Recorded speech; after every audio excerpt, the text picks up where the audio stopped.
लेकिन एक लीला है ठाकुर जी की निभृत निकुंज की लीला। निभृत निकुंज में सखाओं को भी प्रवेश नहीं है, सखियों को भी प्रवेश नहीं है, वहां तो केवल और केवल श्यामा श्याम विराजते हैं। बहुत कृपा किसी पर करते हैं तब उसमें किसी को प्रवेश दिलाते हैं। तो एक बार ठाकुर जी निभृत निकुंज की लीला कर रहे थे और इतने में ही वहां पर श्री उद्धव जी महाराज पहुंच गए। उद्धव जी ने भीतर प्रवेश करने का प्रयास किया तो ललिता सखी ने रोक दिया। बोले उद्धव जी भीतर मत जाओ, ठाकुर जी अपनी अंतरंग लीला में हैं, निभृत निकुंज की लीला में हैं। उद्धव जी बोले अरे तो क्या हो गया, हम सखा हैं ठाकुर जी के। बोले आप सखा हो तो हम भी सखी हैं, भीतर प्रवेश नहीं है तो नहीं है, अभी ठाकुर जी अपनी निभृत निकुंज की लीला में हैं, इसमें नहीं जा सकते आप। अरे आपको नहीं पता है, आप जो है अभी की सखी बनी होंगे, हम तो जन्म जन्मांतर के सखा हैं ठाकुर जी के, हमारे लिए कोई निषेध थोड़ी है सब जगह, हम तो कहीं जहां जाए वहां जा सकते हैं। बोले क्षमा करना प्रभु, यहां पर आपको प्रवेश नहीं मिलेगा। स्वयं श्यामा श्याम भी भीतर से आवाज लगा दें कि आने दो तो नहीं जाने देंगे, ये निभृत निकुंज है। उद्धव जी बोले मैं भी देखता हूं आज कौन रोकता है मुझे। बोले कि हम रोक के दिखाएंगे। ललिता भीतर जाने ना दे और उद्धव जी हट करके भीतर प्रवेश कर गए। जैसे प्रवेश किया ललिता ने श्राप दे दिया। बोले आप हट करके जा रहे हो और निभृत निकुंज की मर्यादा को उल्लंघन करके जा रहे हो, हम श्राप देते हैं आपको भीतर कुछ दिखाई नहीं देगा, आप नेत्रहीन हो जाओगे।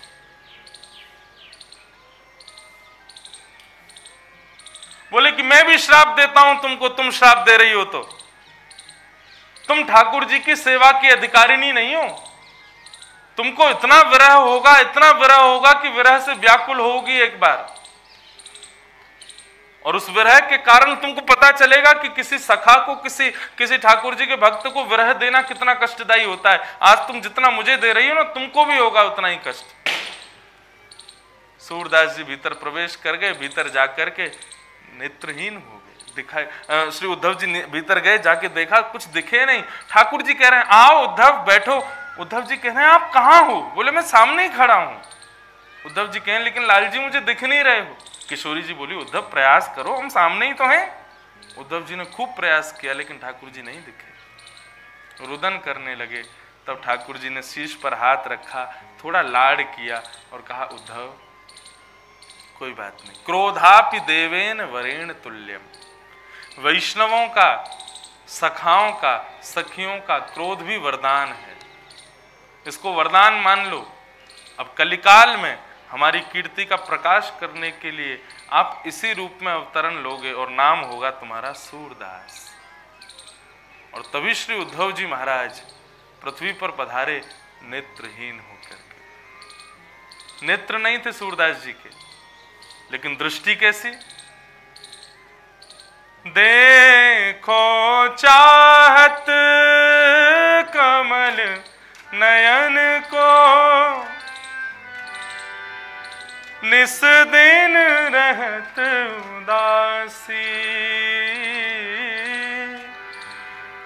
सूरदास प्रभु तुमरे दरस बिन, ले हो करवट काशी। अखियां हरि दर्शन के प्यास। सूरदास जी के तर्क बड़े सुंदर थे। कोई कहता सूरदास जी आपके पास नेत्र नहीं है। सूरदास जी मुस्कुराते थे, बोले मेरा सबसे बड़ा सुख है मुझे नेत्र नहीं है। क्यों? बोले मैंने सुना है संसार के लोग संसार के सौंदर्य में मोहित हो जाते हैं। बोले हाँ। बोले तो मैं बहुत अच्छा हूं, क्योंकि मेरे भीतर तो श्यामा श्याम का ही सौंदर्य विद्यमान है, मुझे संसार दिखता ही नहीं है, इसलिए मैं किसी में मोहित नहीं होता, मैं उनमें ही मोहित रहता हूं सदा। सूरदास जी कहते हैं, बोले किसी ने कहा आपके नेत्र ने, सब यही पूछते नेत्र नहीं, हर किसी को अलग तर्क देते सूरदास जी। सूरदास जी क्या कहते, बोले कि तुम लोगों के पास नेत्र हैं इसलिए तुम अपने भरोसे चलते हो, मेरे पास नेत्र नहीं है, मैं इसलिए श्याम के भरोसे चलता हूं। लाला मेरी उंगली पकड़ करके चले, ये मेरी लाठी नहीं है। कौन है? बोले मेरो ठाकुर है, मेरो कन्हैया ही लाठी बन के चले, कभी गिरन ना दे, कभी मुंह को फिसलन ना दे, सदैव मेरे आगे आगे चलते रहे, मेरे सुख को विचार करे। ऐसा भाव रखते। बंधुओं, सखा का एक और भाव होना चाहिए, जैसी ठाकुर जी परिस्थिति दे दे उसमें संतोष करे। सखा कभी असंतोषी नहीं होना चाहिए। लाला की दी हुई व्यवस्था, लाला की दी हुई भाव को स्वीकार करे जैसा हो। अष्ट सखाओं की वार्ता से हमने ये सीखा कि अष्ट सखाओं को जैसी व्यवस्था मिली सखाओं ने स्वीकार किया। सूरदास जी को नेत्र नहीं दिए, स्वीकार किया। और स्वीकार नहीं, ठाकुर जी ने नेत्र नहीं दिए तो इसी को ही प्रसाद मान लिया और इसी को ही प्रसाद बना लिया। सूरदास जी बोले देखूंगा, एक दिन जरूर देखूंगा, लेकिन मेरी भी शर्त है, मैं संसार को नहीं देखूंगा। किसको देखोगे? सूरदास जी कहते हैं, केसर तिलक मोतिन की माला, वृंदावन के वासी, नेह लगाए त्याग गए तृण शम, डार गए गल फांसी, अखियां हरि दर्शन की प्यास।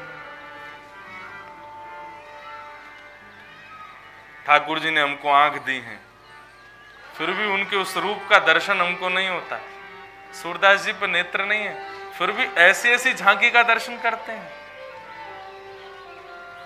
शोभित कर नवनीत लिए, घुटरुन चलत रैन तन मंडित, गो रोचन तिलक किए। सूरदास जी गाते हैं।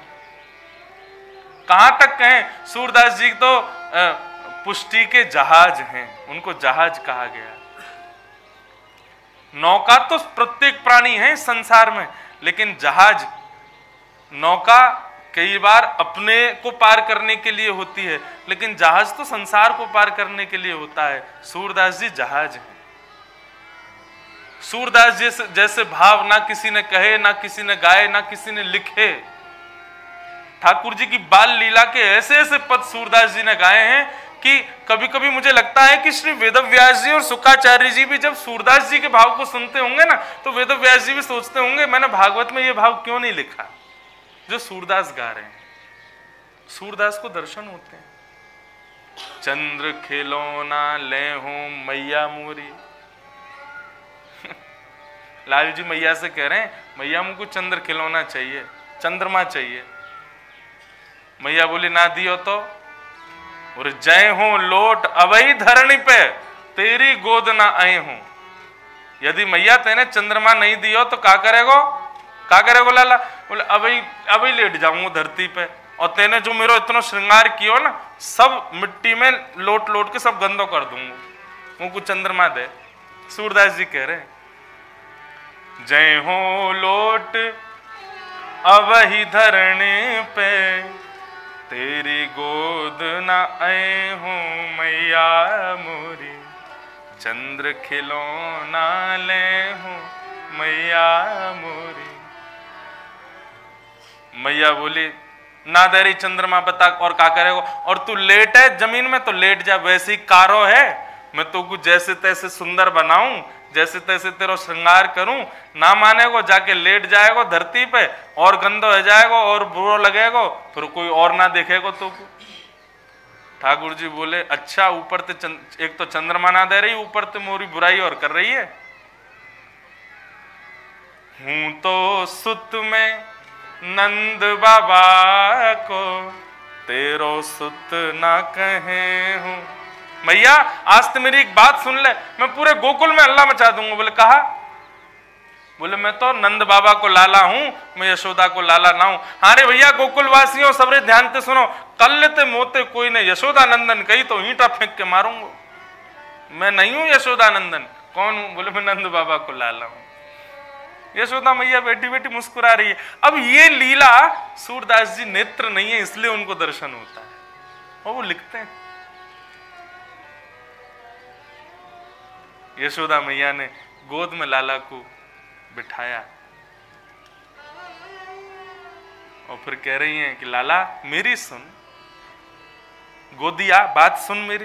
बोले कहा, बोले चंद्रमा खिलौना की कहा बात करे लाला, तेरे काजे नई दुल्हनिया ले हूं, तेरे काजे एक नई दुल्हनिया लाऊंगी मैं। अब तो महाराज नई दुल्हनिया की बात सुन करके ठाकुर जी तो बोले मैया मेरी अबई सुन। कहा अबई ब्याह जय हूं, अबई ब्याह करूंगा। सूरदास जी नृत्य करने लगे, अपनी कुटिया में नेत्रों से आंसू बहाने लगे। किसी ने कहा, बोले कि कहा भयो सूरदास जी नृत्य क्यों कर रहे हो? बोले सूरदास है कुटिल बराती। नेक्स्ट सो लाला ब्याह के काजे जिद कर रहा है और हम वहां में बराती बन के जावे के इच्छुक बन गए हैं कि लाला को कब ब्याह होगा और हम कब बराती बन के जाएंगे। गीत सुमंगल गए हूं मैया मोरी। ये सूरदास जी के पास जो ये भाव प्रकट हुए वे इसीलिए हुए। अगर सूरदास जी पर नेत्र होते तो शायद इतने मधुर भाव सूरदास जी के नहीं होते।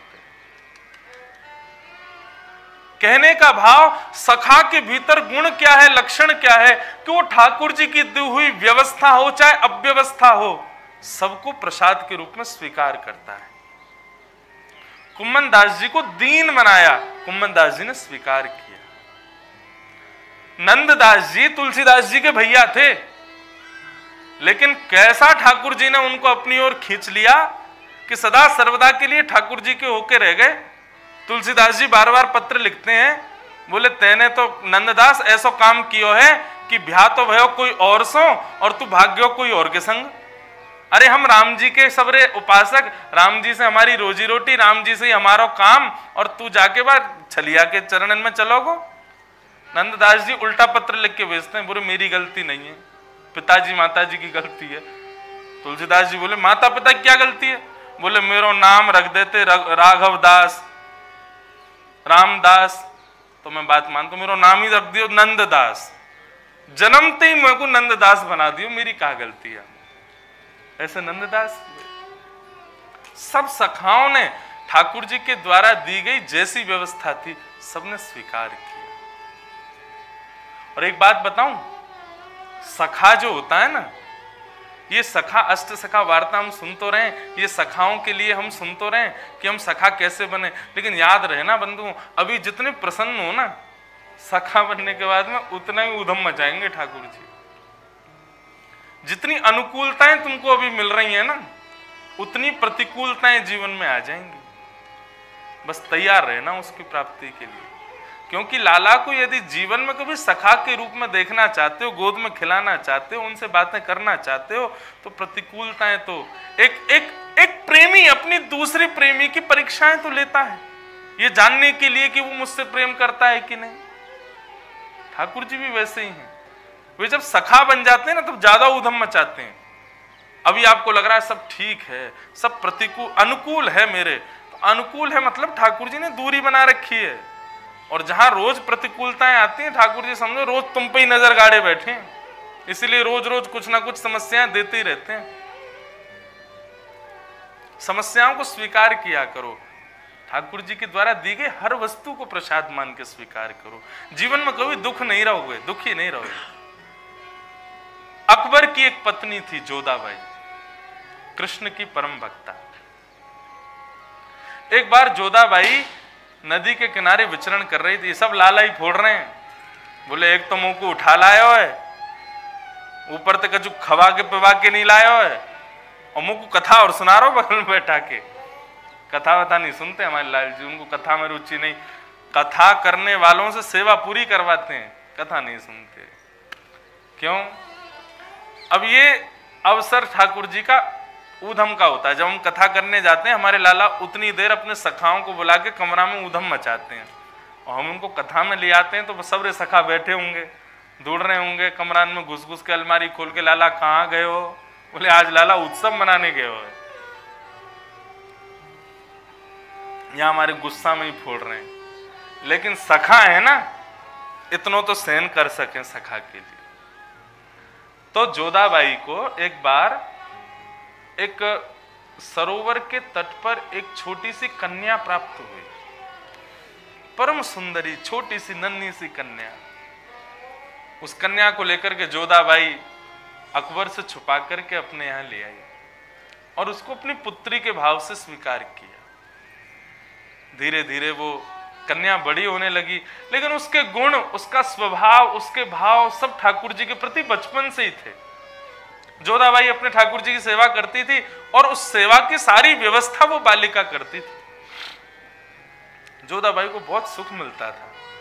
अकबर की इतनी बड़ी रियासत थी, अकबर का इतना सब कुछ था कि वो कभी कभी दृष्टि ना भी डालता था जोधाबाई के यहाँ पे, तो उसको पता नहीं था कि कोई बालिका रहती है। अकबर कभी आ भी जाता था वो छुपा देती थी, कहीं पूछेगा ताचेगा अकबर के महल में रह रही है, कहीं किसी शत्रु ने तो नहीं भेजी, आदि आदि सब इस प्रकार की भावना रखेगा, मेरी बेटी है, मैं इसको कभी अकबर को नहीं दिखाऊंगा, छुपा के रखा। लेकिन अकबर की दृष्टि में तो थी कि ये कोई सखी है, ये रहती है जोधाबाई के साथ। धीरे धीरे जब वो कुमार अवस्था में पहुंची, इतना सुंदर स्वरूप उसका कि कभी कभी तो जोधाबाई भी उसको देखती रहती थी, कितनी सुंदर है ये मेरी पुत्री। लेकिन वो रोज जाती और महल की अटारी पर खड़े होकर के और ब्रजमंडल की ओर देखती और नेत्रों से आंसू बहाती। जोधाबाई ने एक दिन जब उसको देखा, एक दिन देखा, 2 दिन देखा, 3 दिन देखा, वो नित्य शाम के समय और जाती अटारी पर खड़े होकर के रोने लग जाती। एक दिन जोधाबाई ने उससे पूछा कि तुम रोज शाम को जाती हो अटारी पर खड़े होकर रुदन क्यों करती हो, क्या बात है? उसने नहीं बताया। 50 बार पूछा जोधाबाई ने, उसने नहीं बताया।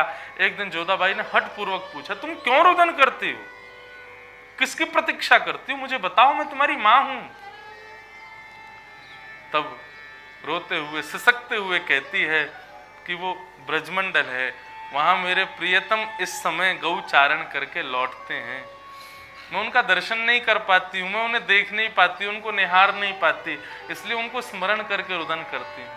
मैं पूर्व जन्म की उनकी एक दासी हूँ, मुझे अपने पूर्व जन्म की सब याद है, मैं उनका स्मरण करती हूँ, इसलिए मुझे रुदन आ जाता है। कन्हैया गैया चरा करके लौट रहे होंगे, कैसा भाव होगा, कैसा रूप होगा, वो सब स्मरण करके मुझे रुदन होता है। जोधाबाई ने हृदय से लगा लिया। श्रृंगार में बहुत निपुण थी वो, श्रृंगार बहुत मधुर करती थी। एक दिन जोधाबाई उदास बैठी थी तो उसने पूछा, माँ आप उदास क्यों हो?